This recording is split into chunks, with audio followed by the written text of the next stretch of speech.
വീട്ടിൽ നിന്ന് ബ്രേക്കിന് വന്നപ്പോൾ എന്തെങ്കിലും വാങ്ങണ്ടേ തിന്നാൻ. അപ്പോൾ കുബൂസ് വലിയൊരു പാക്കറ്റ് വാങ്ങിനു. പക്ഷെ ഒരു കുബൂസ് വല്ലൊന്നും തീരൂല. അപ്പം നമ്മളെ ചട്ടി ഉണ്ടല്ലാണ് ഇതിൽ കഴിക്കുക. നിങ്ങൾ പറയില്ലേ പിന്നെ എന്താ പറയാ ചട്ടിച്ചോറ് എന്നൊക്കെ പറയില്ലേ. അപ്പം നമ്മൾ ചട്ടി കുബൂസ് എന്താണ് ചട്ടി കുബൂസും ചിക്കൻ കറി. ചട്ടി കുബൂസും ചിക്കൻ കറി അത് കഴിക്കാൻ പോവാണ്. ചട്ടി കുബൂസും ചിക്കൻ കറി. ഓക്കെ. ഇങ്ങനെ ഇങ്ങനെ ഇങ്ങനെ ഇങ്ങനെ മുറിച്ചിട്ട് ഇങ്ങനെ ചെറുതായി കുഞ്ഞി കുഞ്ഞിയാക്കി മുറിച്ചിട്ട് ഇതെന്ത് ചെയ്യാ ഈ കറിയില്ലേ ചിക്കൻ്റെ കറി ഇങ്ങനെ നേരെ ഇതിക്ക് ഇങ്ങനെ ഒഴിച്ചു കൊടുക്കുക. ഓക്കെ. ഇങ്ങോട്ട് ചിക്കൻ്റെ കറി ഇങ്ങനെ ഒഴിച്ചിട്ട് ഇങ്ങനെ ഇങ്ങനെ ചട്ടിയൊക്കെ വടിച്ച് ഇങ്ങനെ എടുത്തിട്ട് എൻ്റെ മക്കളെ ഇതാണ് ചട്ടി കുബൂസും ചിക്കൻ കറിയും. എന്താണ് ചട്ടി കുബൂസും ചിക്കൻ കറിയും. ഇങ്ങോട്ട് ഇത് വടിച്ച് ചട്ടിയൊക്കെ സെറ്റാക്കിയിട്ട് ഇതിങ്ങോട്ട് മാറ്റി വെച്ചിട്ട് മക്കളെ ഇതിനോടൊരു സംഭവം ഉണ്ട്.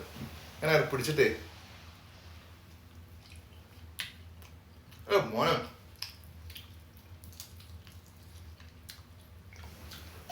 പൊളി പൊളി പൊളി പൊളി എന്നാ പൊളി പൊളി. വേണോ വേണമെങ്കിൽ പോരി സൂപ്പർ സാധനം വേണമെങ്കിൽ തരും. ഇപ്പം വന്നാൽ തരും. ഓക്കെ. വേണമെങ്കിൽ പോരി സാധനം ഇനിയുണ്ട് കേട്ടോ. ഓക്കെ.